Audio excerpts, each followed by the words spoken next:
Gang the Tour Part 1G3. It's a show that it's like Jesus and Mero. But you have a Dominican guy, a guy with a black name, and then we're not charismatic. That's just the only difference. Otherwise, it's the same thing. My name is Frank Rodriguez, your host, and with me, as always, is my co-host. He's a black belt in the Crystal Shaw fighting system. Tyrone Begay. Tyrone, how are you? I'm great. I was kind of hoping you would have included Frankie on the beat in your introduction. I think. Oh yeah. You know, I'm a budding producer. I'm gonna be pimping my SoundCloud fairly soon. Once I figure out how to make more than a loop. But yeah, music is fun. That's tight. So we have a grab bag today. We have 4 songs. We each picked 2. But first I wanted to get your live review, Tyrone, of Yellow Wolf in Albuquerque, New Mexico. Native American rap sensation Yellow Wolf. It was okay. Like, I think my friends and I... Why did you go? Well, I had become like a fan of a few of his tracks on like a mixtape from like 8 or 9 years ago. And it was one of those things that started off as like liking it ironically, and it eventually becoming like genuine interest. And so we had seen him years ago at a smaller venue, and he came through town, and it just so happened we knew somebody that was part of Yellow Wolf's like sound engineering team. So we were able to get in for free, which is preferably the only way I would have considered going this time. And so we got there like during the opener before him, and it was really bad. And the people watching was great because it's insane to like just witness like who likes Yellow Wolf. And in New Mexico of all places, which has like a very large Native American population. So like seeing the mix was really interesting. But like he has a live band now, and okay. It's just kind of interesting. And he played songs like his set when it comes to like my interest in him was like crazy front loaded. So we ended up leaving halfway through his set, but prior to him starting, like he came on stage, like they all like got ready as if though they were going to play. And he like got on the mic and said the promoter wasn't going to pay one of the openers. And if he didn't pay the openers, there would be no show. So Yeah, he said that, and then he slammed the microphone down, and like people started like screaming and yelling and throwing shit. And then that's awesome. Yeah, and then maybe 5 minutes later, he came back out and started playing. Whoa, solidarity from Yellow Wolf. That's so cool. Yeah, so it was a fun experience. It was a nice way to kill like 45 minutes. Yeah. How is the band? They weren't that bad, to be honest with you. It was kind of interesting to see like what kind of touches their like fiddle player could put on top of all of the tracks that they did. Oh my god. Okay. So I was not expecting a fiddle player. Yeah, like it's like 3 white dudes. They all have face tattoos and braids and shit. It's interesting. I was just posted by his Birch table, which had a big banner strewn across it that read Walmart in the Walmart font. So that was, he's taking this whole Slamerican thing all the way. Nice. So go see Yellow Wolf. He pays, he makes sure that people get paid even if they suck. That's really cool. Yeah. Good for him. On to the grab bag. 4 songs, like I said. We have 80 Bands by Z Money, The Move by SOBxRBE and Shoreline Mafia, Busted Like a Pistol or BILAP by Trippie Red featuring Chief Keef, and Change on Me by 70th Street Carlos. That's the song, right? Yeah, Change on Me, yeah. Okay, cool. Awesome. So starting with 80 Bands by Z Money, produced by Lil Mexico Beatz. And I watched some video of him in the studio. It's like a very young Mexican dude. And he also produced a few other tracks on the mixtape Chirac Mogul by Z Money. We talked about Z Money when we did the a damn killer episode. That's but right. That's right. We can do a deeper dive here. Yeah, I just really like this. I mean, the tape is really good. Yeah, super good. Yeah, Bitcoin is actually probably my favorite song, but I guess I picked this one because it's a little newer. And it seems to have been released as a single, so they're trying to promote this one. Yeah, and the tape is good. It has a track with Valet, and this track is sandwiched by a Valet track and an O3 Guido track. I wonder if that was on purpose, like, because they think the song is really good if they release it as a single. Yeah, so like, that's. I didn't think about the sequencing of those tracks together because I really like that Greedo song. Yeah, and I like the Valet song. So I really like this is mostly like a synth sound,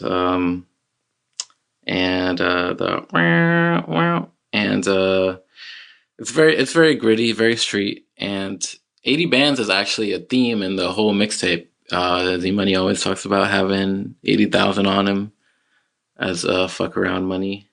But yeah, I think this is a good example of like the Z Money style, and it reminds me of OJ the Juice Man. Like it gives me that kind of pleasure to have someone it's kind of like he's skipping along on the beat, and then he has like that the kind of like because like he says like damn, and like his little ad libs are yeah. I like that one. I love that ad lib. People on YouTube are saying that it's like Gucci Mane too, and then after I read that, I was like, oh, I can't get that out of my head now. It does sound like if Gucci Mane had a different voice. I love Z Money's voice. His flow is just so smooth, and it rolls off just so well, and it's like it just somehow makes his delivery just so much more effective. It's almost a ASMR. It's very like it's like Hood Rich Pablo Juan levels of smooth. Yeah.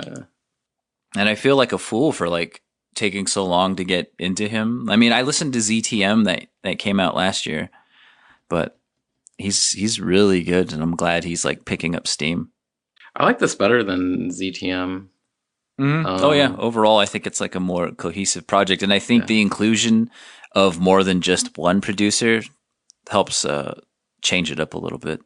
Yeah, the Bitcoin is done by like Rio Mac though, and I fucking love that beat. He's responsible for some great beats. Yeah, Rio Mac is awesome.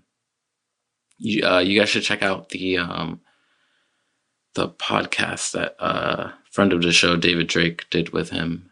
He just played a bunch of his songs and then just talked about producing and stuff. So Many Shrimp Radio, yes, is what that is called. Yeah, but this whole tape is really awesome. I just want to say that I feel it's unfair to Z Money that people focus on Valet's 2/16 verse, because I feel like his verse holds up very well.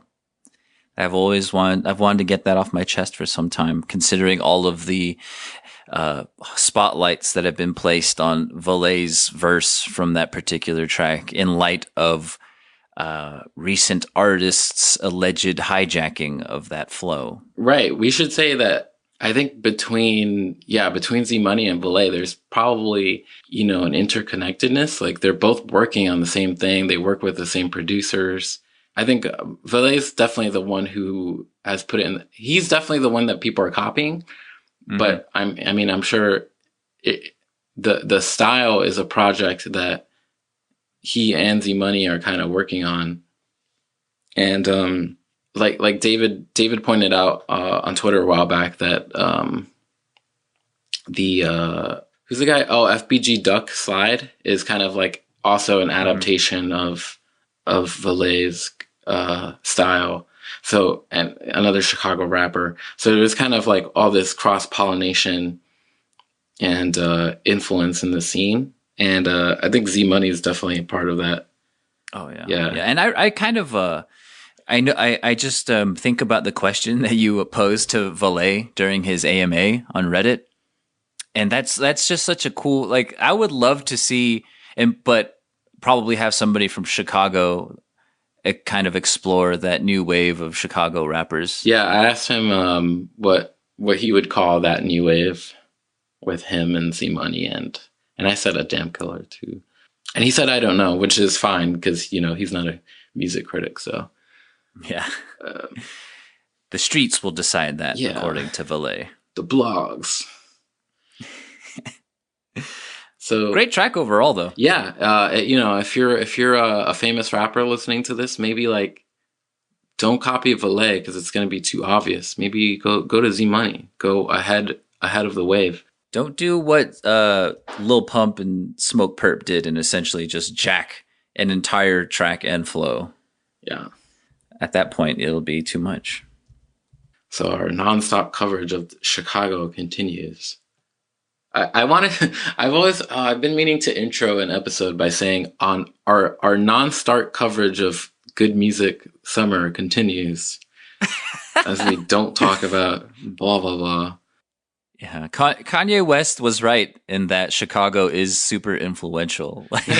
Like the more and more that we like tend to cover music, like especially rap music, it becomes pretty clear that there's a clear influence. I don't know if it's just like influence overall or if it's just like a weird like regional bias that we have in terms of coverage. Yeah. I did listen to the first good music album I actually listened to was Kids See Ghosts. And actually I didn't hate it. I was like, oh, okay.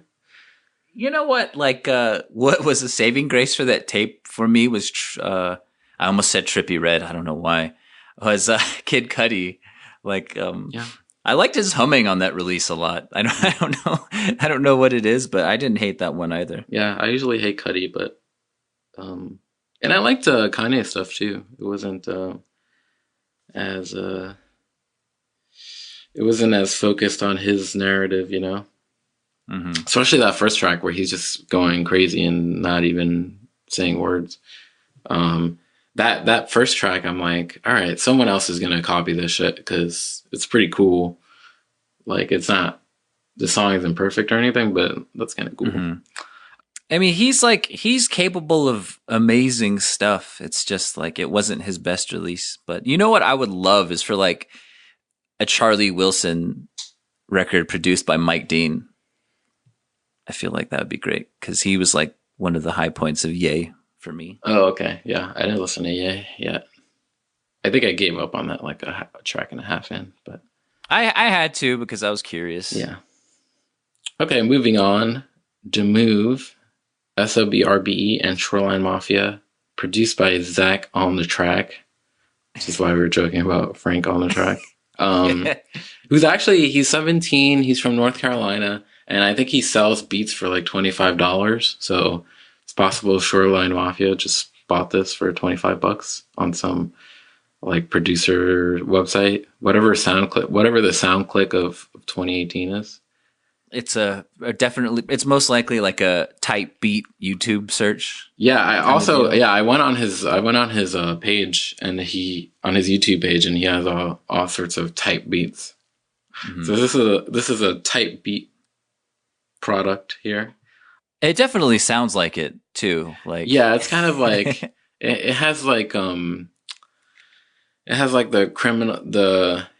crime drama pianos. Yes, exactly. But then it's weird to have like SOB on that because but then it has like the bouncy synth. It's kind of a mix of like it's kind of clashing, but like it's almost like they all make it work.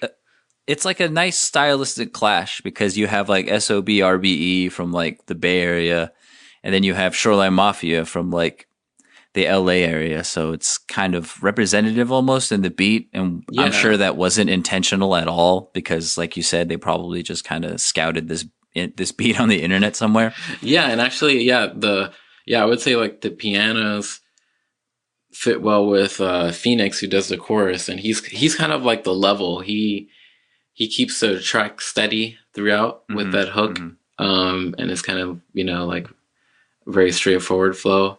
And then the SOB guys come in and it get kind of crazy. So yeah, this is a Vallejo and LA connection.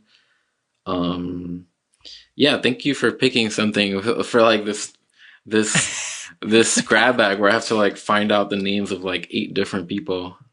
Oh yeah, But at yeah, least on yeah, this one there were only 4 different ones, so yeah. It's I can only keep track two of them. members And of it doesn't have Young SOBRBE. To, which is who's my least favorite member of You SOB. don't like Young I do To? not. Damn, Uh, damn, Frank. so I like the dudes who are on here.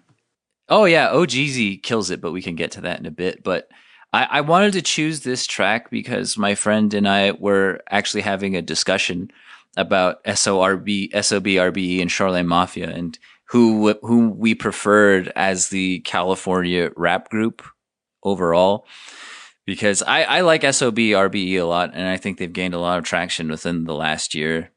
But my friend was talking about how Shoreline Mafia was kind of a funner version of SOBRBE, which is kind of interesting because I feel like they're more, they're not as rambunctious as SOBRBE is, whereas they're a little bit spazzy and a little bit more loud. Yes. Shoreline Mafia Agreed. is a little bit more controlled and laid back and more smooth. And you can definitely like, as I noted earlier, there's definitely like a stylistic clash here.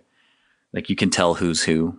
Yeah. But it comes together It pretty works well. Yeah. It works together. It was just Yeah, super, but why like, are there these crews with like, well, SOB, how many people do they have? 4? I want to say they had like up to 6. Oh my god. Why are this is so confusing. For like these 2 groups with like mad people to get together. But it's pretty good. Yeah, I've wanted to like bring in at some point some music by Shoreline Mafia, but their tape Shoreline Do That Shit, I want to say is from like 2017, but like still continues to gain traction, and they're releasing videos for songs off that tape Okay. as for recent as like a week or 2 ago. So it Yeah. was kind of a nice way to segue and try to get them in to the podcast without like sounding absurdly dated. Yeah, I do like yeah, the style clash is really cool. I like Du Bois' verse, the last one, because it's like that his usual style where it's very, it sounds like he's rushing to get all the words in that he wrote, and he's like, oh shit, I don't have enough time to say it. I don't have enough time in this bar, so I have to like rush to get all these words in. Whereas like the Shoreline guys are more like on point. There are also a bunch of non-black dudes liberally dropping that word, but oh yeah. I was curious, like, to see what kind of backlash there was against OGZ, who's the biggest like, perpetrator. Yeah, he's like he looks like he's Mexican. Yeah, he's Mexican, and that's essentially his defense, and him growing up around it is what essentially his defense, which is and the non-black usage of the N-word is quite prevalent in the LA scene. From what I've noticed, and the digging based upon my findings. Yeah, in the LA scene, but I don't know. I grew up with Fat Joe. It's cool with me. Yeah. Do you use it? Have you ever used it? No, I never. Well, I never used to even curse when I was a kid, so I never did. Yeah, so I just never got it. But like, I like where I grew up. It was like mostly Hispanic people, and like everybody said it, so it was like normal. It's been my general understanding that like, if you grew up in New York in a specific setting, that you just kind of get that pass. Yeah. Well, I mean, I don't even know if it's a pass because there's no black people around to give you the pass. It's just people are like, yeah, just want that's my vocabulary. But yeah, this is wait, I wrote down the labels. Oh, okay, so yes, Shoreline signed to Atlantic Records. That's good for them. SOB signed to Empire. I don't even know what Empire is though. But yeah, Vallejo, home of Mac Dre, the Outlaw. Great track. What did you say that popped up when you were searching for the video on YouTube for The Move? YouTube is doing all these ads for Grammarly. which is a free service that improves your grammar, which is very weird to like advertise on rap songs. Shots fired. I think Shoreline Mafia should be made aware of this. But I see those tracks on Reddit. I see that on Reddit too. So it's just they're just following me. It's just a funny coincidence. Grammarly. All right, yeah. So more good stuff. Maybe they should just do all the different. They should just do collaborations until they use everyone in their group together, which means they'll have like 5 songs. Yeah. Or a grip of them. I've just been waiting for an OGZ solo tape because he's definitely my favorite member of Shoreline Mafia. Yeah, I liked his verse. I don't understand. He says like, she's chewing on the dick till a nigga come. I was like, what? Well, this is something I wanted to bring up too. Why is she chewing on it? Yeah, that's what I wanted to bring up, which is funny that you mention it because OGZ himself likes to reference to fellatio or the act of it as chewing. Oh. Because maybe that's his slang, verse, West Coast slang? Yeah. His verse on a Draco the Ruler's tape on the song he does, he references that. It's like chewing the crew. So I'm wondering if that's just like commonplace slang. Maybe he's just into teeth. He likes. Yeah. He's just he's just like getting his dick sucked. He's like, use your teeth more. Yeah, hey, it's a kink, and I can't hate it. No shaming here, my guy. Give me some canines. Also a great track, Damn Daddy on the Cold Devil tape. Great track. All right. Moving on, we got BILAP, Bust It Like a Pistol, Trippie Redd, featuring Chief Keef at his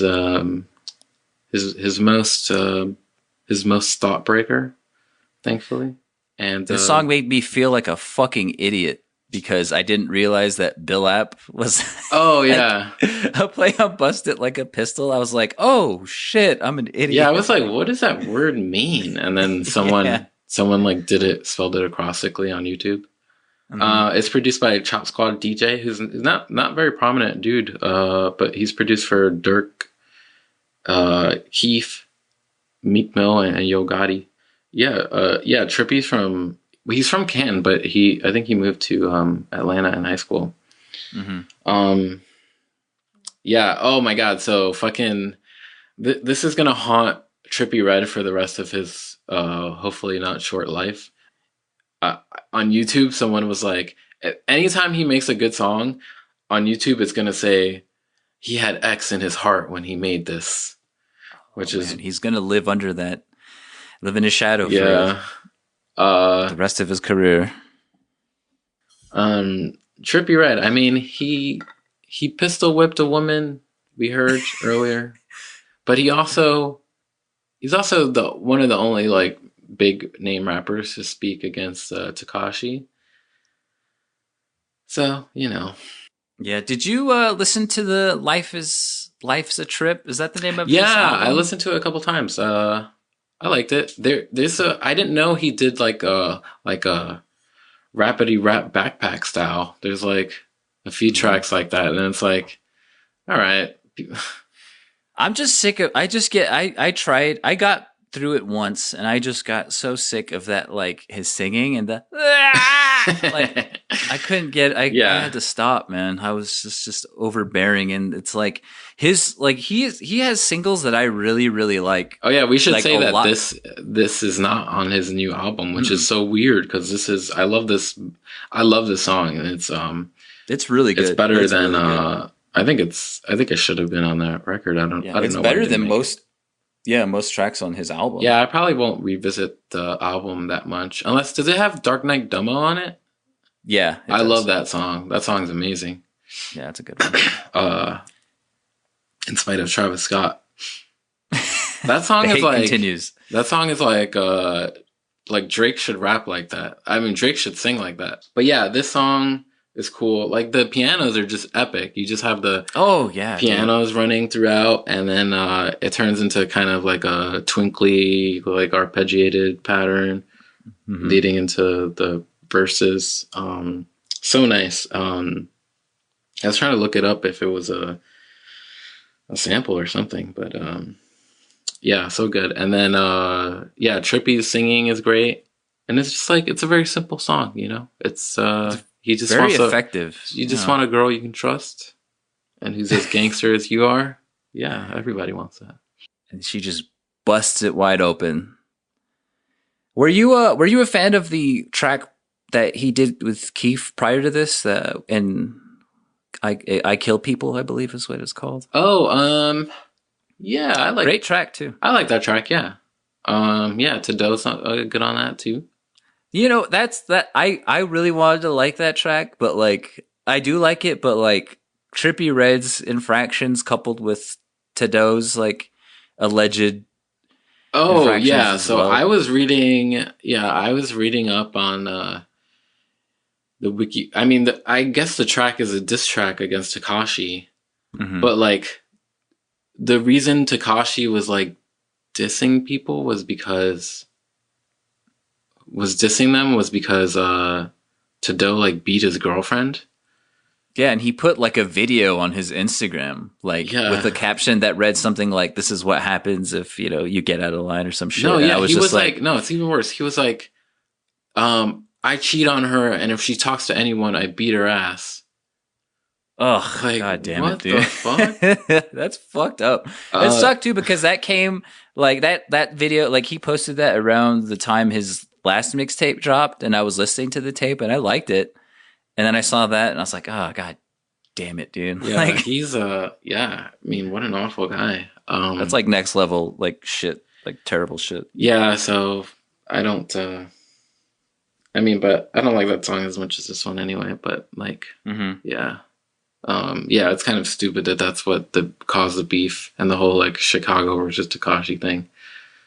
I mean, it's just stupid in general. Um, um, but yeah, more on this song. Yeah, I also love during Trippie Red's verses, he like does the gun sounds in between, Hmm. keeping with the theme. And then you have like towards the end, you have it's very thematic with Keef coming in and doing his bang ad libs, and then doing his shit, A his thing on lovely there. key verse. Yeah, Keef's verse is great. It's like a very like um Trippie's kind of like intense. It's a little more chilled out. Hmm. And he does like some of his signature um singing moves. Um Which works well with the yeah. beat. Oh, like Like when the he says pianos really help drive it. we Yeah. don't do no fussing, relax. Where he like just combines his really weird voice with the auto tune. Yeah, this is like fits in with the whole Thoughtbreaker kind of movement. It sucks that you can't get this on Spotify. Like Yeah, I mean, hopefully it sees some sort of wide I think release. it's like on SoundCloud, but like that app is such a pain to mess with. Yeah, this was a hard episode to do because I had to make I could only listen to the Z Money song when I was out. Hmm. But I made oh, by the way, I made a YouTube playlist so you can I should insert that in the beginning. You can listen along with the YouTube playlist because everything is only on YouTube. But yeah, Trippie, Chief Keef, they're both great. Looking forward to more. This song is like so epic. It's like 5 minutes Hmm. long, and it's Trippie Red has he has the hook, but he also always like leads into it with his very melodramatic singing. So yeah, I haven't. I think before this, I never paid that much attention to him. Yeah, I mean, I think the "Fuck Love" song with XXXTentacion was pretty good, and then when I was doing my research into Travis Scott, I started listening to Dark Knight Domo, and I really like that song too. His Love Scars track is pretty good too. Love I Scar. like that one a lot. Okay. On singles, like I can handle him, but Yeah. like like that album was just way too much. I couldn't Yeah, do I it. just think I don't know. I mean, I just didn't like the singing tracks as much as this one, and then he had like some weird like tracks where the ones where he's like rapping and stuff, and it's like weird. He had like a what was it like? What the fuck is the name? It was like it's like a tribute to his idols or some shit like that. I was like, it was weird, like over dramatic stuff that really took me by surprise. Yeah. But I hate that kind of stuff too, because it's the kind of stuff that when people who don't like Trippie Redd are gonna be like, oh, he's ruining hip hop, then his fans will be like, you know, he can actually rap, right? Look at this song. And it's like, yeah, he can like do that style terribly. But whatever. So yeah, 5 stars. Good song. Moving on to the next, our final track, going down to Louisiana. We have burgeoning Baton Rouge. 70th Street Carlos, Change on Me, produced by JaeRocTheTracka. We were talking about like lame producer names because we have ZachOnTheTrack and JaeRocTheTracka here. Also, I mean, ChopSquadDJ. What the fuck is that? Yeah. Who's the producer on 80 Bands? Lil Mexico Beatz.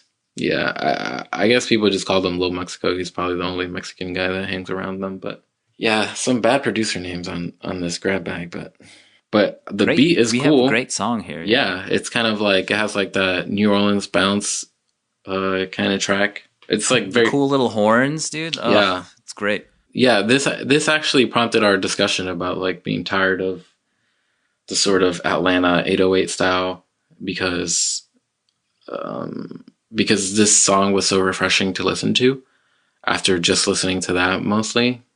Mm-hmm.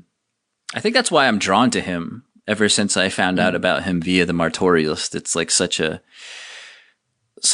difference, like a stark contrast from what's like currently really popular from a production standpoint. And I think I think it really works with Carlos's delivery. Like he's such an energetic, like rambunctious figure that coupled with that just different production just makes him stand out a lot. Yeah. And he's really picking up traction. It's like really hard to kind of get anything on him outside of a few YouTube interviews and just, you know, short media blips. Yeah, I heard about him. Nas played him on his radio show. That's when I first heard about him. But yeah, Baton Rouge producing more cool stuff. Yeah, Martorialist keeps calling him boozy fat ass. I don't know if that's his I don't know if he actually calls himself that or if that's his nickname for him. But he's great. He's a super, super promising artist. And I just wanted to include him because like it's different and I love him. Like it's similar to SOB where they kind of seem to be stumbling on their words, but like the whole flow is the whole flow is kept. And it's very bouncy music.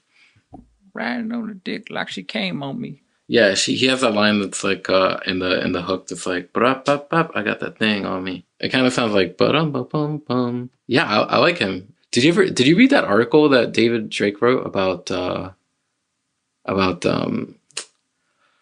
guy? His name is like Frankie the Lucky Dog or something like that. No, I didn't. Oh, you got to check it out. It's like he wrote this article about this guy in New Jersey who's obsessed with Baton Rouge rap. And he covered like every single mixtape that came out of there. Holy shit. He's like an autistic guy and he just became obsessed with like this one regional rap scene. That's curious. Like that's super interesting because like I was actually having a little discussion about this yesterday about like regional resources for like rap music and I wanted to say that's probably why like we have such a Chicago heavy, like we have such Chicago heavy coverage because of like they have a pretty good like amount of regional resources, and it helps that we, you know, follow writers, like especially rap writers that cover that specific region. And I was always curious about that particular region because like I'm not very familiar with it outside of the bigger names, and which is why I was kind of like surprised that said that Carlos is out of there, and I was really surprised to like have found him via like just the one blog that I managed to find that covered him. Yeah, it's like you think like the internet will like democratize everything, and you know we were talking about Trippie Redd who blew up via SoundCloud, but like the only thing the internet is going to do to expose wide audiences to people is like expose people to like stuff that 16-year-olds are really into and listen to on SoundCloud. You're still going to need, you know, people actually covering regional acts. Yeah.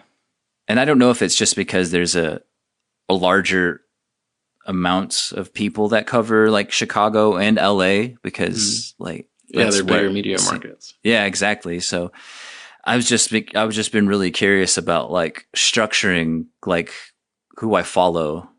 No, I mean it's also just very it just doesn't have like, it doesn't sound like everything else, you know, like like if you're a random person, you know, if you're just like a random person in Florida making like music that sounds like Lil Uzi Vert, it's a sort of thing that it already fits into the mainstream, whereas this is like defiantly regional. It's defiantly Baton Rouge and Louisiana, and you might need a little bit of musical education to get into it. It's not like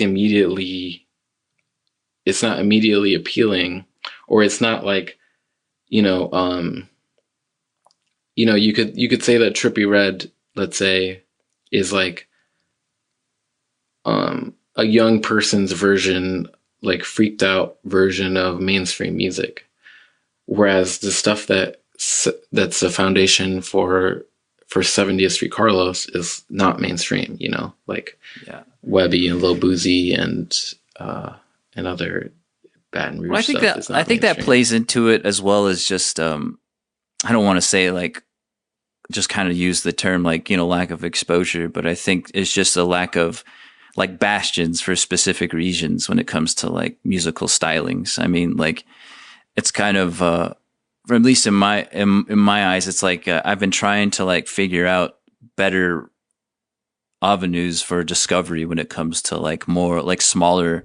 regional acts like this. And not to say that like it's a small region per se, but I think it goes back to what you say in that like it's a smaller media market, so there's clearly less coverage. So I think it's just been an issue for me in trying to like discover quality acts. Like I'm there, like my willingness to discover them is there. It's just kind of like trying to figure out and wade through this like large pool of just like of stuff. like, you know, I think YouTube is probably the best way. Just like subscribe to like this isn't like this song is on something called Elevator. I don't know what that is, but yeah. And I think he does a lot of stuff on Dirty Glove Bastard too. Yeah. So it's just trying to like figure out how I'm going to like how I assemble my social media presence, or not even so much presence, but like the people I follow and trying to figure shit out. Curate to. Yeah. Yeah. Cause I was having a discussion with Matt yesterday actually about how I find music that I like, especially when it comes to rap, because like you could spend hours like just browsing DatPiff or hot new hip hop and like just trying to find some shit you like, and nobody wants to do that. So I was talking to him about like just kind of how pointless I've found forums as well, because it's filled with people who view Travis Scott as the GOAT, you know, like, or even subreddits, you know, it's kind of hard to like structure your social media and just in such a way that it yields results that you like. So luckily I know some knowledgeable folks now that I can find stuff that I like. And hopefully we're a resource for folks, for the curious rap fan. But anyway, that's been Grab Bag number 3 and Stitch Gang part 23. We're on a fucking roll, dude. 2 podcasts in a week. So yeah, follow us on Twitter, Stitch Gang Pod, and please subscribe and tell your friends. Retweet, please. Hit that RT.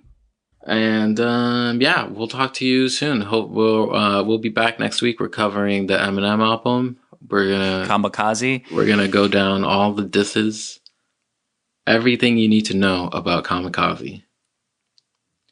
Sub discussions will surround all of the MCs he's deemed as good. Yeah. So expect Joyner Lucas coverage next week. Oh my god, did he say Joyner Lucas is good? Yeah, and like J. Cole and Big Sean. Did he revise his top 5 list? Because his list was well, it's like Kendrick. I think he noted that Joyner Lucas, Kendrick, J. Cole, and Big Sean are the only wow. the good rappers out right now, including himself as well.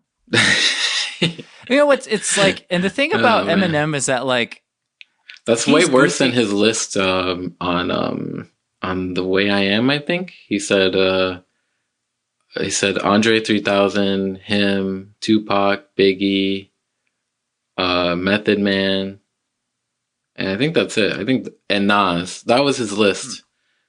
And maybe Jay-Z. I forgot if Jay-Z was on that, but his 2018 list is not as good. Definitely not. It's like it's like definitely like outside of that. It definitely exists outside of that Biggie versus Tupac like conversation, like the classic MC shit. But it's like it's despicable.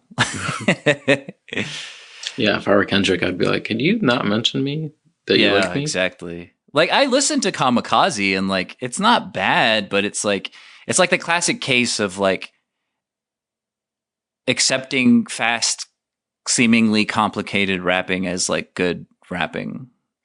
And like, oh yeah, his hooks have never been my cup of tea because is there a token feature? I don't remember, to be honest. Joyner Lucas, I think, is actually on his album, which is probably why he might have slid him into the good MC conversation. But like, yeah, I just don't like Eminem. Like when he does hooks, it's like, ugh, it's fucking embarrassing, dude. Like he does that shit on the Nicki Minaj record where he like gets super goofy, and I'm just like, all right, dude. I wonder who Haley is into, his daughter. I bet her favorite rapper is like Trippie. Yeah, her favorite rapper is probably like Trippie Redd. And then he's like, "What is this?" Then he goes in, like I think he goes in on Lil Yachty, and he goes in on Lil Pump too. And it's just like hating on Lil Pump is such a tired fucking like topic. Yeah, like it's like, come on, guys. Like, yeah, we know but I think we all understand that like he's not here to appease like real hip hop fans, you know? So that's a preview of part 24. Come back next week. Peace.